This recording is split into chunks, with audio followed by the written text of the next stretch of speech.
जय हिंद बच्चों। तो कैसे हैं आप सभी? आई होप आप सभी अच्छे होंगे और मस्त होंगे।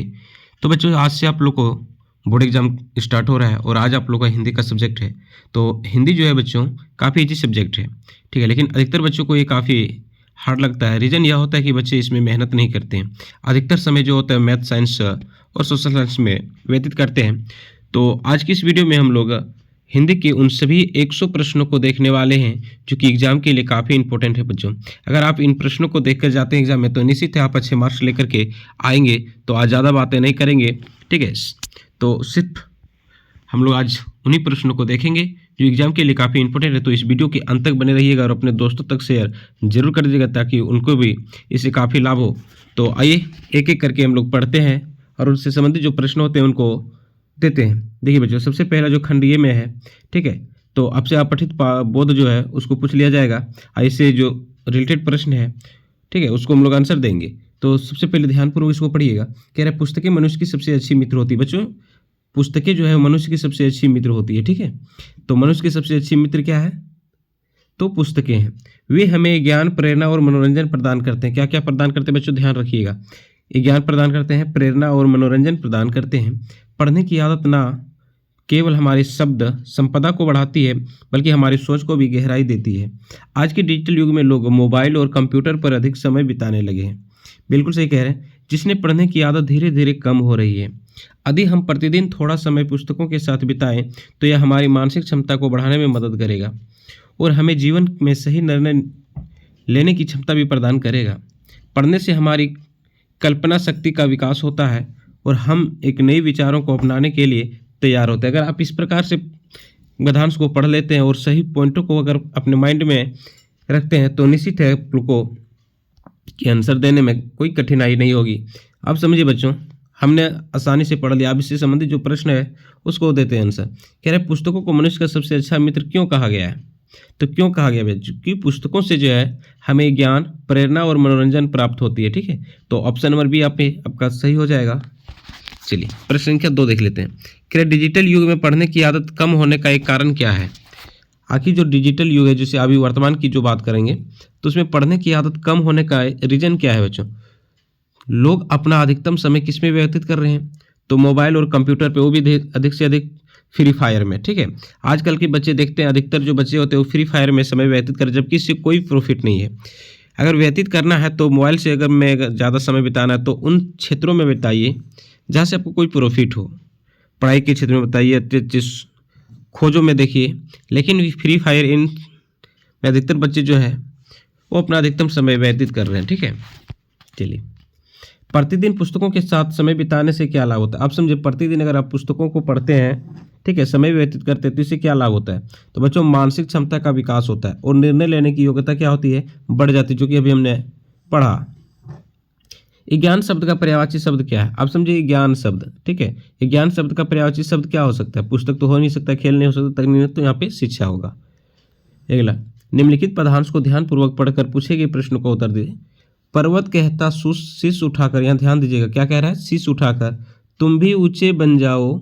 सागर कहता लहराकर मन में गहराई लाओ। समझ रहे हो क्या कहती?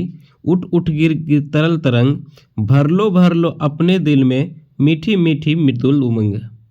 पृथ्वी कहती है धैर्य ना छोड़ो, कितने ही हो सिर पर भार। नभ कहता है फैलो इतना, ढक लो तुम सारा संसार, ठीक है। आप समझिए, तो पहला कह रहा है कविता प्रकृति संदेश में सागर से कवि हमें क्या सीख लेने को कह रहा है?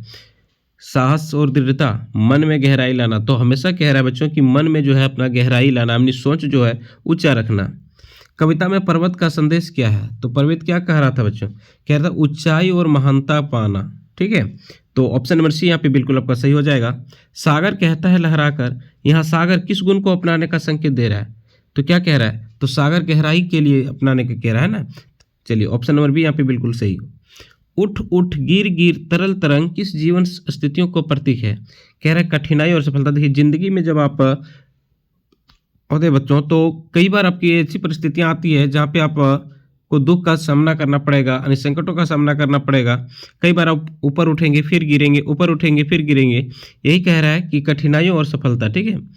चलिए अब व्याकरण से संबंधित है, देख लीजिए कि तुम मन लगा कर पढ़ोगे तो परीक्षा में अवश्य सफल होंगे। यदि तुम मन लगा करके पढ़ोगे तो परीक्षा में अवश्य सफल होगे। ठीक है, ये कौन सा वाक्य है बच्चों? तो याद रखिएगा ये मिश्र वाक्य है। और यहाँ से एक प्रश्न एकदम टपकेगा ही टपकेगा, आप लोग लिख लीजिए। चलिए, मोहन पढ़ाई करता है और सोहन खेलों में अच्छा है, यह कैसा वाक्य है? तो यह संयुक्त वाक्य है। ठीक है, याद रखिएगा। फल खाया जा रहा है, यह किस वाक्य का उदाहरण? यानी फल जो है वो खाया जा रहा है। ठीक है, तो ये कर्मवाच्य हो जाएगा। आकाश में बादल छाए हुए हैं, कहाँ पे? आकाश में बादल छाए हुए में, इसमें बादल कौन सा समास, कौन सा पद है? ठीक है, तो आकाश में बादल छाए हुए, तो ये संज्ञा हो जाएगा। उसकी आवाज़ बिजली की तरह गूंज रही है, यह कौन सा अलंकार है? उत्प्रेक्षा। त्रिलोक किस प्रकार का समास है? त्रिलोक। ठीक है बच्चों, तो त्रिलोक जो है वो किस प्रकार का समास है आप लोगों को पता है? तो त्रिलोक जो है वो द्विगु समास है। ठीक है, ईमेल लेखन किससे संबंधित है?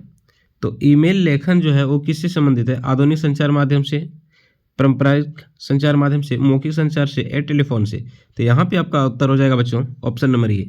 पढ़ाई जीवन को उज्जवल बनाती है, इसमें कौन सा अलंकार है? यानी पढ़ाई जो है वो जीवन को उज्जवल बनाती है, इनमें से कौन सा अलंकार है? तो मानवीकरण है। ठीक है, ऑप्शन नंबर ए आपका यहाँ सही हो जाएगा। अगला कह रहे युमथांग पहुंचने के लिए हमें रात पर लाचुंग में पड़ाव लेना था। गगनचुंबी पहाड़ों के तल में सांस लेती एक नन्ही सी शांत बस्ती लायुंग थी। सारी दौड़ धूप से दूर जिंदगी जहाँ निश्चित सो रही थी, उसी लायुंग में हम ठहरे थे। तीस्ता नदी के तीर पर बसे लकड़ी के एक छोटे से घर में मुंह हाथ धोकर तुरंत ही तीस्ता नदी के किनारे बिखरे पत्थरों पर बैठ गई। किस नदी की बात हो रही बच्चों? तीस्ता नदी की। सामने बहुत ऊपर से बहता झरना नीचे कल कल बहती तीस्ता में मिल रहा था। मध्यम मध्यम हवा बह रही थी, पेड़ पौधे झूम रहे थे, गहरे बादलों की परतों में चांद को ढक रहा था। बाहर परिंदे और लोग अपने घरों में लौट रहे थे।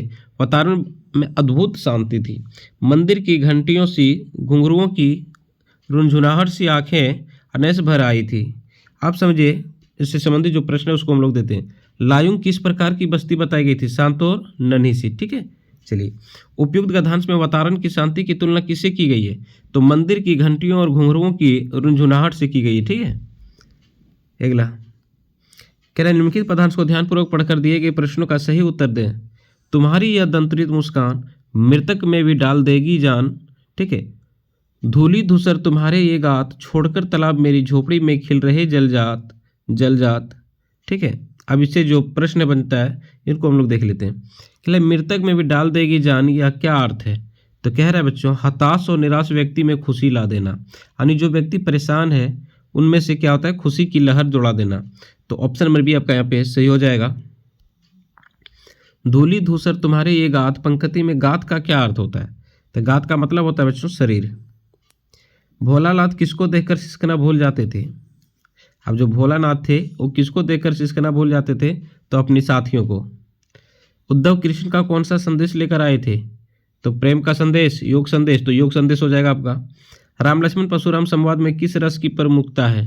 तो किसकी है? वीर रस। ठीक है, उत्साह कविता में कवि ने बादल की तुलना किससे की है? तो जो उत्साह कविता था बच्चों उसमें कवि ने बादल की तुलना किससे किया था? ठीक है, धरती से, आकाश से, कवि से, और इनमें से तो कवि से किया था। यह दंतरित मुस्कान कविता के कवि कौन है? यह दंतरित मुस्कान तो कौन है बच्चों? नागार्जुन। याद रखिएगा आप। जितेंद्र नार्ग की जीप में किसकी तस्वीर लगी हुई थी? महात्मा गांधी की, दलाई लामा की, और महात्मा बुद्ध या तो महावीर की। तो जो जितेंद्र नार्ग की जो जीप में है बच्चों उसमें दलाई लामा की तस्वीर लगी हुई थी। फसल किसका गुणधर्म है? हाथों का, पानी का, किसान का, मिट्टी का। तो ये मिट्टी का है। संगीतकार का क्या अर्थ होता है? संगीतकार का क्या अर्थ होता है बच्चों? तो संगीतकार का मुख्य अर्थ होता है मुख्य गायक का साथ देने वाले गायक। मन्नू भंडारी की हिंदी प्राध्यापिका का क्या नाम था? यानी जो मन्नू भंडारी था इसका हिंदी जो शिक्षक थे इसका क्या नाम था? तो शीला अग्रवाल। हलदार साहब और चश्मे वाले में क्या समानता है? तो हलदार साहब और जो चश्मे वाले थे ये दोनों क्या थे? तो दोनों देशभक्त थे। ठीक है, चलिए अगला देख लेंगे। कह रहा है साहस की ज़िंदगी सबसे बड़ी ज़िंदगी होती है। ऐसी ज़िंदगी में सबसे बड़ी पहचान यह है कि वह बिल्कुल निडर, बिल्कुल बेखौफ होती है। साहसी मनुष्य की पहली पहचान यह है कि वह इस बात की चिंता नहीं करता है कि तमाशा देखने वाले लोग उसके बारे में क्या सोच रहे हैं। जनमत की उपेक्षा करने वाले आदमी दुनिया की असली ताकत होता है और मनुष्यता की प्रकाश उसी आदमी से मिलता है। अड़ोस पड़ोस को देखकर चलना यह साधारण जीव का काम है। क्रांति करने वाले लोग अपने उद्देश्य की तुलना ना तो पड़ोसी के उद्देश्य से करते हैं और ना ही अपने चाल को ही पड़ोसी की चाल देखकर मुद्दिम बनाते हैं। यानी कह रहा है बच्चों कि आप दूसरे को देख करके नकल मत करिए। आप अपने आप में श्रेष्ठ हैं। आप अपने अकॉर्डिंग काम कीजिए और अपने अकॉर्डिंग जो है वो पढ़ाई कीजिए। साहस जिंदगी की सबसे बड़ी क्या होती है? तो क्या होती है बच्चों? साहस की जिंदगी सबसे बड़ी क्या होती है? तो जिंदगी होती है। जनमत का उपेक्षा करके जीवन जीने वाला आदमी दुनिया का असली क्या होता है? तो ताकत होता है। किस मनुष्य की पहली पहचान यह है कि वह किसी के बारे में कोई चिंता नहीं करता है? साहसी। अगला, जनमत शब्द कौन सा समास है? अब जनमत शब्द जो है वो कौन सा समास है? तो तत्पुरुष समास है। अड़ोस पड़ोस को देखकर चलना या कैसे जीवों का काम है? तो एक साधारण जीवों का काम है। ठीक है। अगला कह रहे विघ्नों का दल चढ़ आए तो उन्हें देख भयभीत ना होंगे। अब ना रहेंगे दलित दिन हम, कहीं किसी से हीन ना होंगे। क्षुद्र स्वार्थ की खातिर हम तो कहीं ना गर्गित करेंगे कर्म करेंगे। पुण्य भूमि यह भारत माता, जग की हम तो भीख ना लेंगे। मिश्री मधु मेहवा फल सारे देती हमको, सदा यही है। कदली चावल अन्य विविध, यह क्षीर सुधामय लुटा रही है। किसके आने पर भयभीत ना होंगे? ठीक है। तो बच्चों किसके आने पर भयभीत ना होगा? तो विघ्नों के दल चढ़े आने पर भयभीत नहीं होंगे। क्या है? कवि क्या आशा करता है? अब कवि क्या आशा करता है? तो भारतीय किसी पद दलित ना होने देंगे। ठीक है। तो ऑप्शन नंबर बी आपका यहाँ बिल्कुल सही हो जाएगा। भारत माता हमें क्या देती है? अब जो भारत माता है वो हमें क्या देती है बच्चों? तो खाने की विविध वस्तुएं देती है। चलिए प्रश्न संख्या 9। ठीक है। बच्ची पुस्तक पढ़ रहा है, इसमें से कौन सी क्रिया है? तो ये सकर्मक क्रिया है।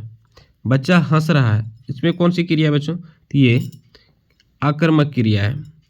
रचना के आधार पर किस वाक्य में एक प्रधान वाक्य और शेष आश्रित उपवाक्य होते हैं? ठीक है। तो ये मिश्र में हो जाएगा। शाम हुई और तारे निकले, यह कौन सा वाक्य है? तो ये संयुक्त वाक्य है। हमें अपनी सभ्यता और संस्कृति पर गर्व है, तो यहाँ पे और हो जाएगा। ठीक है। अब देखिए कौन सा सुटेबल हो रहा है, उसके अकॉर्डिंग ही आंसर दीजिएगा।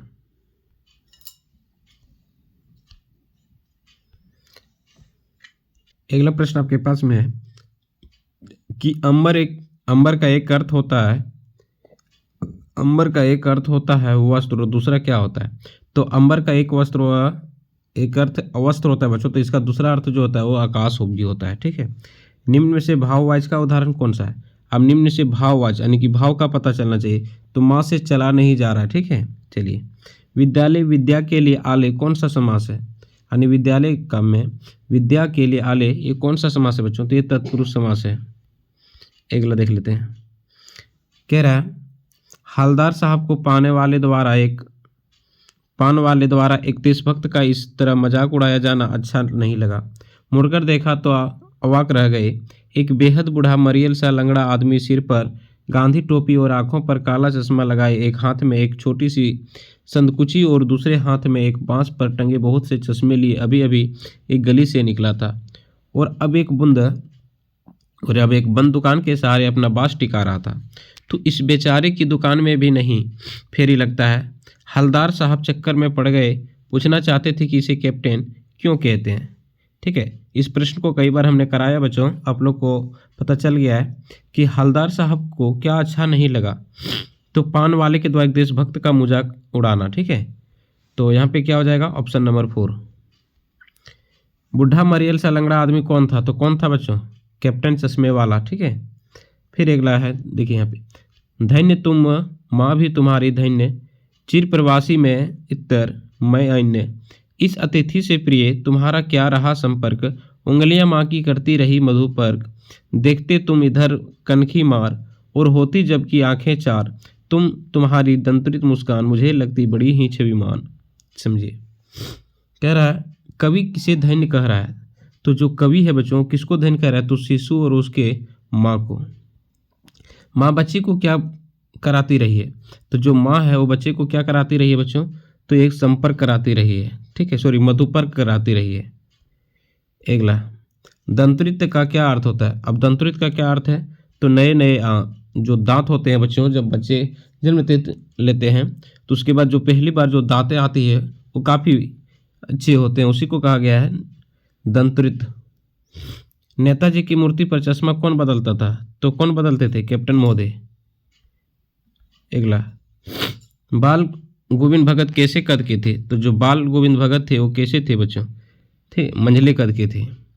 कहानी लेखन के लिए क्या आवश्यक है? तो कहानी लेखन के लिए सबसे इम्पोर्टेंट जो है वो पात्र होना चाहिए। शहनाई की ध्वनि को क्या कहा जाता है? तो शहनाई की जो ध्वनि उसको मंगल ध्वनि कहा जाता है, ठीक है। अगला, श्री राम ने किसके धनुष को तोड़ा था? तो जब श्री राम थे वो किसके धनुष को तोड़ दिया था? शिव जी के ना। अट नहीं रही कविता में किस महीने की प्रकृति का वर्णन है? ठीक है, तो किस महीने की है? फागुन महीने की।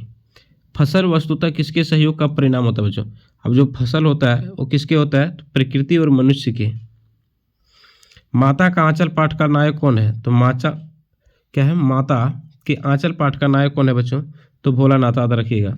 कटाव हिंदुस्तान का क्या कहा जाता है? कटाव को हिंदुस्तान का क्या कहा जाता है? तो स्विट्जरलैंड कहा जाता है।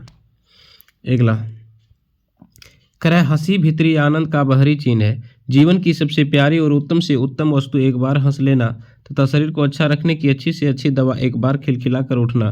पुराने लोग कह गए हैं कि हंसो और पेट फुलाओ। हंसी कितने ही कला कौशलों से भली है, जितनी अधिक आनंद से हंसोगे उतना ही आयु बढ़ेगी। एक यूनानी विद्वान कहता है कि सदा अपनी कर्मों को खींचने वाला हिरक्लेस बहुत कम जिया, पर प्रश्न मन डेमोक्रिट्स 109 वर्ष तक जिया। हंसी खुशी का ही नाम जीवन है, जो रोते हैं उनका जीवन व्यर्थ है। कवि कहता है जिंदगी जिंदा दिल के नाम है, मुर्दा दिल खाक जिया करते हैं, ठीक है। अब इसको पढ़ लीजिएगा। अब इससे संबंधित जो प्रश्न बच्चों उसको हम लोग देते हैं। देखिए कह रहा है हंसी भीतरी आनंद कैसे प्रकट करती है? या तो कह रहा है हंसी भीतरी आनंद का बाहरी चिन्ह कैसे है?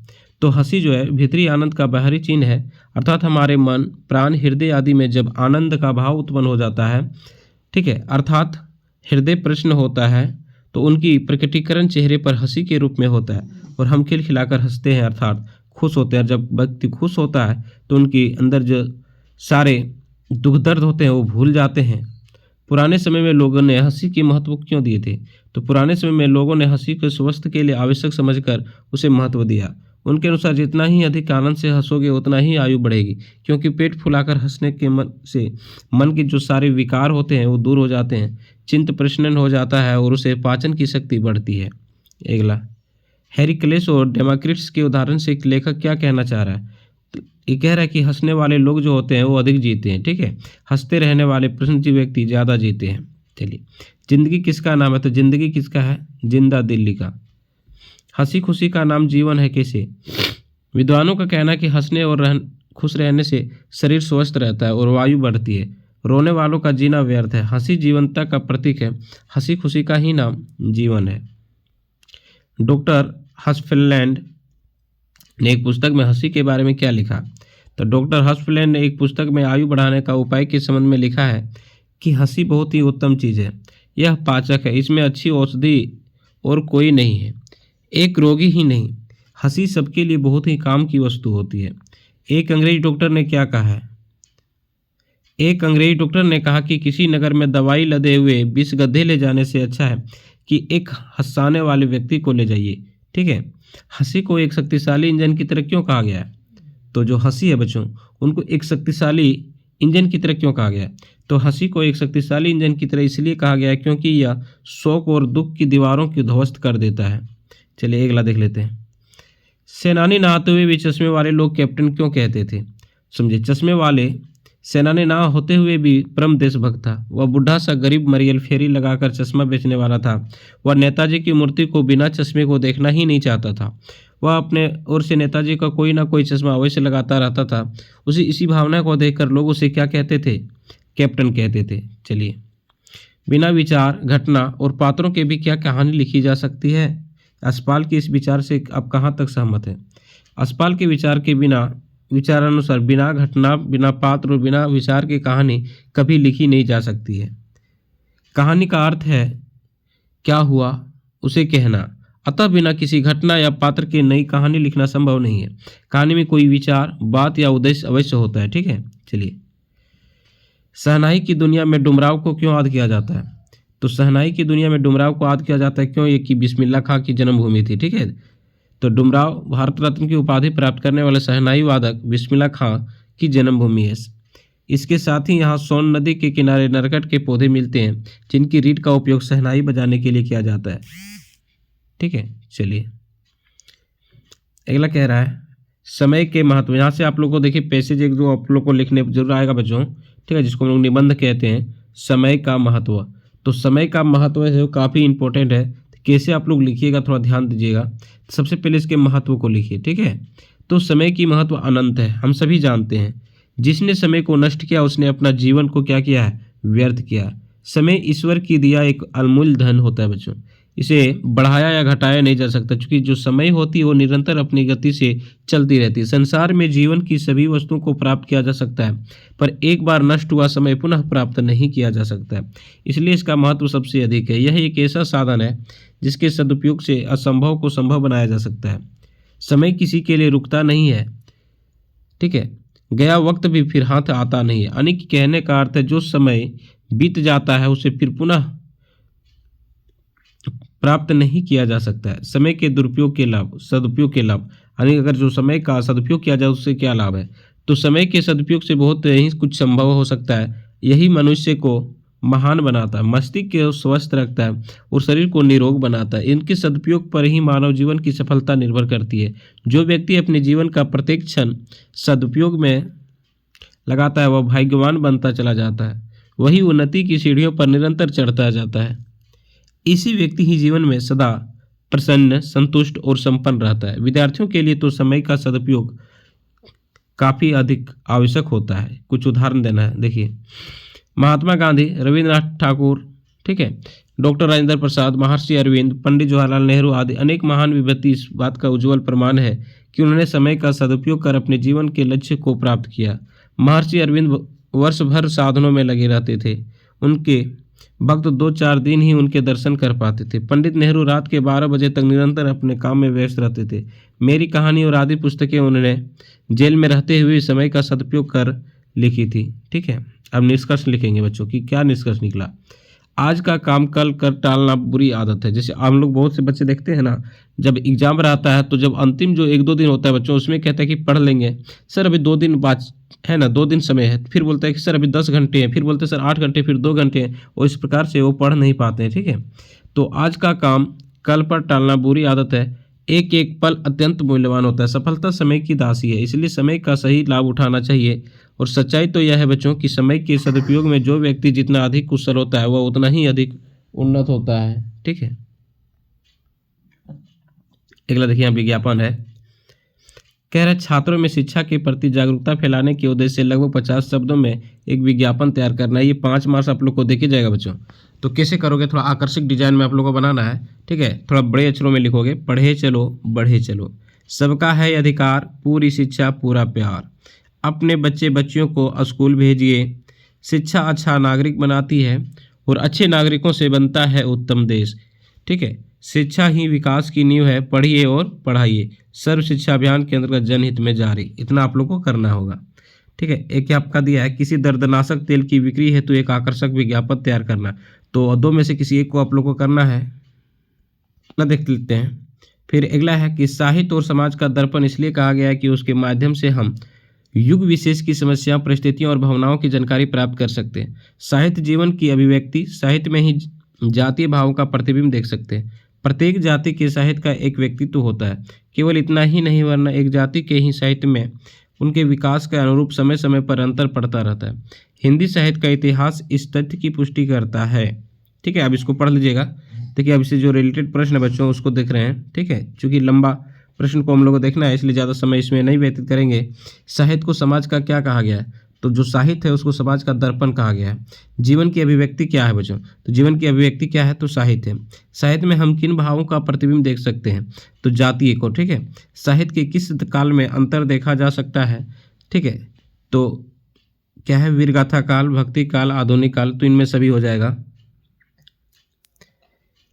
फिर अगला है, ठीक है, कह रहे काव्यांश को ध्यानपूर्वक पढ़कर और 5 से 8 तक के जो प्रश्न होते हैं उनको देखना है। तो लक्ष्य तक पहुँचे बिना पथ में पार्थिव विश्राम कैसा, लक्ष्य है अति दूर, दुर्गम मार्ग भी हम जानते हैं, किंतु पथ के कंटकों को हम सुमन ही मानते हैं। ठीक है, अब इससे जो संबंधित प्रश्न है उसको हम देते हैं। ठीक है, कह रहे धनुष से छूटा हुआ बाण क्या करता है। अब धनुष से जो छूटा हुआ बाण होता है बच्चों, क्या करता है, लक्ष्य को भेद देता है। लक्ष्य के पार्थिव कंटकों को क्या मानते हैं, तो क्या मानते हैं, पुष्प माना जाता है। बाल रवि की किरणें कैसी होती है, तो बाल रवि की जो किरण होती है कैसी होती है, तो सवर्ण होती है। ठीक है, कहाँ तक पहुँचे बिना पार्थिव को विश्राम नहीं करना चाहिए। ठीक है, तो लक्ष्य तक पहुँचे बिना इसको विश्राम नहीं करना चाहिए। जैसे अभी आप लोग का लक्ष्य क्या है कि एग्जाम देना और अच्छे मार्क्स लेकर के आना। ठीक है, इनमें से किस वाक्य में सकर्मक क्रिया नहीं है। सोहन देर तक सोता है, राम पत्र लिखती है, मैंने उसे पुस्तक दी, विद्यार्थी कक्षा में पढ़ रहे, तो सोहन देर तक सोता है। ठीक है, यहाँ का ऑप्शन नंबर पहला ही हो जाएगा। माँ भोजन बना रही है, निम्न से कौन सा क्रिया का भेद है बच्चों, तो ये सकर्मक है। सूर्योदय हुआ और उजाला फैल गया, तो ये किस प्रकार की वाक्य है, तो ये संयुक्त वाक्य है। आप जानते हैं कि ईमानदारी एक अच्छा गुण है, यह कौन सा वाक्य है, ये मिश्र वाक्य है। मैंने तुम्हारी शिकायत नहीं की बल्कि प्रशंसा की है। ठीक है, चलिए, गुरु का अर्थ होता है शिक्षक और दूसरा क्या होता है, तो दूसरा क्या होता है, भारी। निम्न में से कृतवाचक का उदाहरण कौन सा है बच्चों, तो गीता ने खाना खाया। तिरंगा 3 रंगों का समूह, ये कौन सा समास है, तो ये आपका द्विगु समास हो जाएगा। ठीक है, चलिए अगला देख लेते हैं। कह रहे मैं काली हूँ, बचपन से दुबली और मरियल भी थी, गोरा रंग पिताजी की कमजोरी थी सो बचपन ने मुझसे 2 साल बड़ी, खूब गोरी, स्वस्थ और हंसमुख बहन सुशीला से ही हर बात में तुलना और फिर उसकी प्रशंसा नहीं की। क्या मेरे भीतर ऐसे गहरे हीन भाव की ग्रंथि पैदा नहीं कर दी कि नाम, सम्मान, प्रतिष्ठा पाने के बावजूद आज तक मैं उनसे उबर नहीं पाई। चलिए देख लेते हैं। कह रहे प्रस्तुत गद्यांश की किस पाठ से लिया गया बच्चों, तो ये जो है एक कहानी, यह भी है, इससे लिया गया। ठीक है, बड़ी बहन से तुलना किए जाने पर लेखिका के मन में कैसी भावना उत्पन्न होती है, तो कैसी होती है, हीन की भावना उत्पन्न हो जाती है। चलिए अगला देख लेते हैं। काव्यांश है, बादल गरजो, घेर घेर गोर गगन, धराधर ओ, ललित ललित काले घुंघराले, बाल कल्पना के सोपाले, विद्युत छवि उर में कवि नवजीवन वाले, वज्र छिपा नूतन कविता फिर भर दो, बादल गरजो। ठीक है, आप समझे। इस काव्यांश का जो संबंधित प्रश्न बनता है उनको हम लोग देख लेंगे। आपकी दृष्टि में बादल किसका प्रतीक हो सकता है, तो किसका हो सकता है, पुरुष और क्रांति का। कवि बादल को क्या घेरने को कह रहे हैं बच्चों, तो ये पूरा आकाश को घेरने के लिए कह रहा है। ठीक है, कवि बादल को गरजने के लिए क्यों कह रहे हैं, तो क्यों कह रहे हैं बच्चों, ठीक है, तो गरजने से लोगों में जोश और पुरुष बढ़ेगा। नेताजी की मूर्ति पर सरकंडे का चश्मा किसने लगाया होगा, तो किसने लगाया होगा, क्या है, नेताजी की मूर्ति पर सरकंडे का चश्मा किसने लगाया होगा, तो किसी बच्चे ने। बाल गोविंद भगत के संगीत को लेखक ने क्या कहा है, जादू, समय की बर्बादी, नीरस धुन, तो ये जादू का है। लेखक ने खीरा खाने से क्यों इनकार कर दिया था, तो क्यों किया था, आत्मसम्मान की रक्षा हेतु। बालक अमीरुद्दीन रियाज के लिए किस मंदिर में जाया करते थे, किस में जाया करते थे, बालाजी में।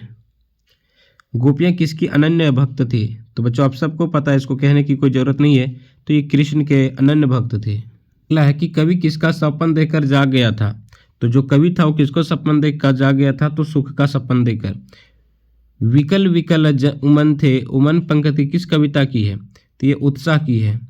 यह दंतुरित मुस्कान में कवि को एक टक कौन निहार रहा था, शिशु। भोलानाथ और उसके साथियों द्वारा बिल में पानी डालने से क्या निकल के आया, तो क्या निकल आया था बच्चों, सांप। गंगटोक नगर किस राज्य की राजधानी है, तो किसकी है, सिक्किम की है। ठीक है, तो ये सारे प्रश्न थे बच्चों। अगर इन प्रश्न को आप अच्छी तरह से कर लेते हैं तो निश्चित है आप अच्छे मार्क्स लेकर के एग्जाम में आओगे। ठीक है, तो अगर वीडियो अच्छा लगा होगा तो अपने दोस्तों तक शेयर कर दीजिए, और इस प्रकार की और वीडियो पाने के लिए हमारे चैनल को आप सब्सक्राइब कर लीजिए और इस चैनल से जुड़े रहिए। यह एकमात्र चैनल है बच्चों जहां आप लोग को सटीक तैयारी करवाता है और सटीक प्रश्नों को करवाता है।